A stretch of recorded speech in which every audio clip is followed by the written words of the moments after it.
ये पूरा चीज़ उसका प्राइवेट पार्ट पे डंडा भी डाल दिए थे। बोतल भी काँच की बोतल भी उसके अंदर डाल दिए थे। इतनी भयानक उसको किया है बलात्कार कि कह नहीं सकते। हम तो वहाँ देखते ही तुरंत गिर गए। फिर हमको उठा के लेके आए तो हम घर आए तो होश आया हमें। आप क्या लगती है लड़की? मैं उनकी भाभी हूँ, मेरी ननद है। दोस्तों, अयोध्या की रहने वाली एक 22 साल की लड़की और उस लड़की के साथ ऐसी घटना को अंजाम दिया जाता है जो कि दिल दहला देने वाली है। उस लड़की के साथ कुछ जो है लड़के दुष्कर्म करते हैं और दुष्कर्म करने के बाद उसकी इतना बेरहमी से उसका कत्ल कर दिया जाता है जो सुनकर के रूह कांप जाएगी। उसकी आंखें निकाल ली जाती हैं, उसके हाथ पैर की हड्डियां तोड़ दी जाती हैं और उसके शरीर में 30 गहरे जख्म दिए जाते हैं। उसकी पसली तक तोड़ दी जाती हैं और उसके जो निजी अंग होते हैं उनमें कांच की बोतलें डाल दी जाती हैं। इतना भयावह कृत्य करते हैं जो सुनने के बाद दिल दहल जाता है, रूह कांप जाती है। और इस पूरी घटना में उस लड़की का मलमूत्र छूट जाता है। इतनी बुरी तरह से उसके साथ ये वारदात की जाती है। जिन लोगों ने इस घटना को अंजाम दिया होगा वो पता नहीं इंसान है कि इंसानी रूप में हैवान है। कैसे लोग इतना बुरा कृत्य कर सकते हैं? क्या उनको एक बार भी तरस नहीं आया होगा उस लड़की पे? एक बार भी दया नहीं आई होगी? आइए पूरी कहानी जानते हैं। ये दोस्तों पूरी घटना 30 जनवरी 2025 की है। वीडियो में अंत तक हमारे साथ बने रहें। हम आपको पूरी घटना की जानकारी देते हैं। पूरी घटना को अंजाम क्यों दिया गया, इसके पीछे का कारण क्या है और घटना करने वाले लोग कौन थे, पूरी कहानी आपके सामने पेश करते हैं। 30 जनवरी 2025 की बात है। एक लड़की होती है, 22 साल उसकी उम्र होती है। वो लड़की थोड़ा मंद बुद्धि होती है, उसके दिमाग का उतना विकास नहीं हुआ होता है, लोगों का यही कहना है। और वो घर से 30 जनवरी के दिन एक भागवत कथा वहीं पास हो रही थी। उस भागवत कथा में प्रसाद दिया जा रहा था और वो प्रसाद लेने के लिए उस भागवत कथा में गई थी। वहां उसने थोड़ी देर भागवत कथा सुनी, उसके बाद उसने प्रसाद लिया और प्रसाद लेने के बाद दोस्तों थोड़ा वो रुक जाती है वहां पर, जिसके कारण थोड़ा वक्त और बीत जाता है और शाम होने को आ जाती है। थोड़ा थोड़ा जब अंधेरा होता है वो अपने घर के लिए वहां से रवाना होती है और रास्ते में उसको 3 जो है शराबी मिल जाते हैं जो बेहद ज़्यादा शराब के नशे में धुत रहते हैं। उनको होश नहीं रहता है। अब जैसे ही उसको देखते हैं तो उसको जो है वो वहीं पे घेर लेते हैं और पकड़ लेते हैं। पकड़ने के बाद वो जो 3 लोग थे, तीनों बारी बारी से उसके साथ दुष्कर्म करते हैं और उसके बाद जो है जब इनकी हवस बुझ जाती है उसके बाद उसके साथ कुछ ऐसी घटना को अंजाम देते हैं जो रूह कपा देने वाली है। दोस्तों उसको जो है इतने बुरी तरह से पीटते हैं, उसके शरीर में 30 गहरे जख्म देते हैं और उसके बाद भी इनका दिल नहीं भरता है। उसकी आंखें निकाल लेते हैं, उसके हाथ और पैर की हड्डियां तोड़ देते हैं, पसली तोड़ देते हैं उसकी। और उसको जो है इतना बुरी तरह से उसके साथ जो भी एक इन लोगों ने किया था, ये सब करने के बाद उसके जो है मलमूत्र छूट जाता है और बहुत बुरी तरह से भयानक तरीके से और इस तरह से उस लड़की की मौत हो जाती है। मौत होने के बाद दोस्तों उस लड़की का हाथ पैर ये लोग बांध करके और उसको वहीं पास एक नाले में फेंक देते हैं, जिस नाले में पानी नहीं होता, सूखा हुआ नाला होता है, और उसकी अवस्था निर्वस्त करके ऐसे ही फेंक के चले जाते हैं वो लोग। दोस्तों इन दरिंदों ने अभी तक इतनी बड़ी घटना को अंजाम दे दिया था, लेकिन लड़की के घर वालों को अभी तक कोई जानकारी नहीं थी कि उनकी लड़की कहाँ है और किस हाल में है, क्या हुआ है उसके साथ, वो जिंदा भी है कि नहीं है। लेकिन टाइम हो गया था। उनके घर वालों को लगता है कि शायद वो अभी तक आई नहीं है, इस पर उनको ध्यान देना चाहिए, और तभी उसके घर वाले उसको ढूंढने के लिए चले जाते हैं। उनको पता था कि वो भागवत कथा में गई है प्रसाद लेने के लिए, और उसके घर वाले जब भागवत कथा में जाते हैं, पता करते हैं लड़की के बारे में, तो लड़की का वहाँ कोई पता नहीं चलता है। इससे घर वाले थोड़ा घबरा जाते हैं और अन्य जगह जहाँ जहाँ वो जा सकती थी, जो उसकी सहेलियाँ वगैरह थी, जहाँ भी वो उठना बैठना था उसका, उस हर जगह में उसके घर वाले देख लेते हैं, लेकिन लड़की का कोई पता नहीं चलता, कहीं से कोई जानकारी नहीं मिलती है। तभी जो है घर वाले काफ़ी परेशान होने के बाद ये बात मोहल्ले वालों को और अपने आसपास पड़ोसी जितने भी लोग होते हैं सबको बताते हैं कि लड़की मिल नहीं रही है, पता नहीं कहाँ चली गई है। और इस तरह से बाकी घर वाले भी ढूंढना चालू कर देते हैं, परिवार वाले, मोहल्ले वाले सारे मिलकर ढूंढने लगते हैं। लेकिन लड़की का जब कोई पता नहीं चलता तो उनको वहीं गाँव वाले सलाह देते हैं कि इसकी रिपोर्ट जो है पुलिस स्टेशन में दर्ज करा दो, क्योंकि ये मामला हमें समझ में नहीं आ रहा है, लगता है कुछ गलत हुआ है। और इस तरह से उसके घर वाले गांव वालों के कहने पर पुलिस स्टेशन जाते हैं और पुलिस स्टेशन पर रिपोर्ट लिखाने की कोशिश करते हैं, लेकिन पुलिस वाले ये कह करके मना कर देते हैं कि अभी तो गायब हुई है, थोड़ा ढूंढो, आसपास होगी, मिल जाएगी कहीं। पुलिस वालों को ये भी बताते हैं कि उस बुद्धि से थोड़ा मंद है, उसका दिमागी विकास उतना नहीं हुआ है जैसे हर एक नॉर्मल व्यक्ति का होता है। तो पुलिस वालों को लगता है कि कहीं इधर उधर होगी, मिल जाएगी। इस पर पुलिस ध्यान नहीं देती है और घर वालों को ये कह करके मना कर देती है रिपोर्ट दर्ज करने से कि वो मिल जाएगी, आसपास होगी और थोड़ा ढूंढो।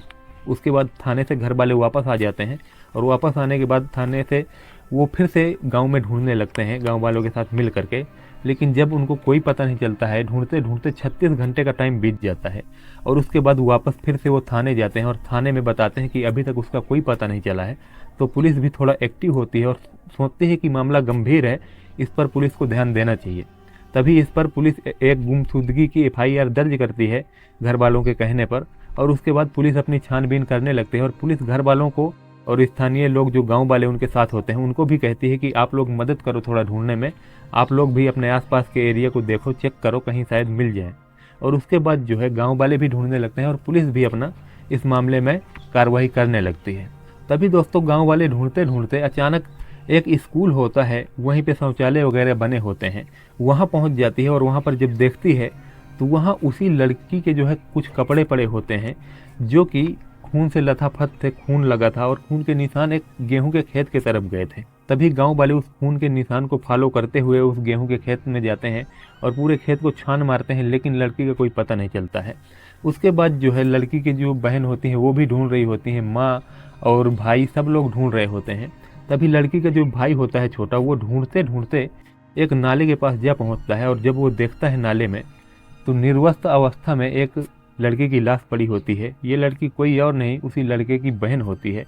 जैसे ही उस हालत में अपनी बहन को देखता है तो उसकी चीखें निकल जाती हैं, और चीखें निकल भी क्यों न जाए, क्योंकि कोई भी होगा, किसी की भी घटना ऐसी, किसी के भी परिवार में ऐसी घटना होगी तो चीखें तो निकल ही जाएंगी, होश खराब हो जाएगा। कुछ ऐसा ही होता है, लड़के जब चीखता है जोर से, उसके चीखें सुन के लड़की के घर वाले और जो होते हैं वो भी वहाँ पर पहुँच जाते हैं। लड़की की बहन जैसे ही अपनी बहन की हालत देखती है, उसको इस अवस्था में देखती है, उसके हाथ पैर बंधे होते हैं और निर्वस्त्र अवस्था में वो उस सूखे नाले में पड़ी होती है, नाले में पानी नहीं होता है।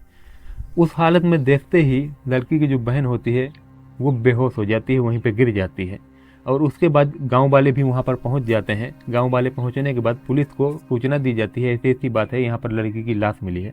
पुलिस वहाँ पर पहुँचती है, जैसे ही देखती है उस हालत में लाश को, लाश की आंखें निकली हुई थी, हाथ पैर की हड्डियाँ, हाथ पैर सब मुड़े हुए थे और शरीर में बहुत सारे जख्म थे। शरीर का कोई हिस्सा बाकी नहीं था जहाँ जख्म ना हो, और उसके जो प्राइवेट पार्ट होते हैं उनमें कांच की बोतलें धसी हुई थी।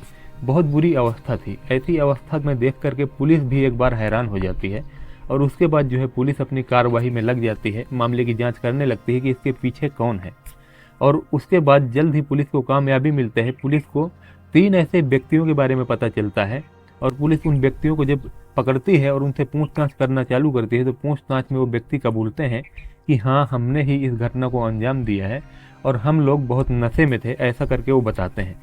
पुलिस के हाथ जो आरोपी लगे थे उनमें से पहला आरोपी का नाम विजय साहू होता है और दूसरा आरोपी जो होता है उसका दिग्विजय साहू नाम होता है और तीसरा आरोपी जो होता है उसका नाम हरिराम कोरी होता है।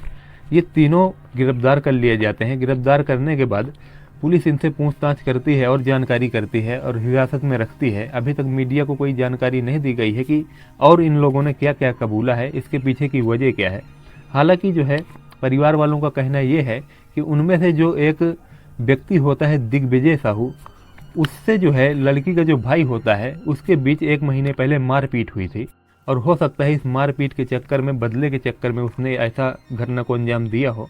अभी इसकी कोई पुष्टि नहीं हुई है और इसी मामले में बहुत सारे वीडियो भी वायरल हो रहे हैं। एक ऐसा वीडियो है जिसमें एक नेता फुट फुट कर मीडिया के सामने रो रहे हैं और इस लड़की को जो है इंसाफ दिलाने की मांग कर रहे हैं।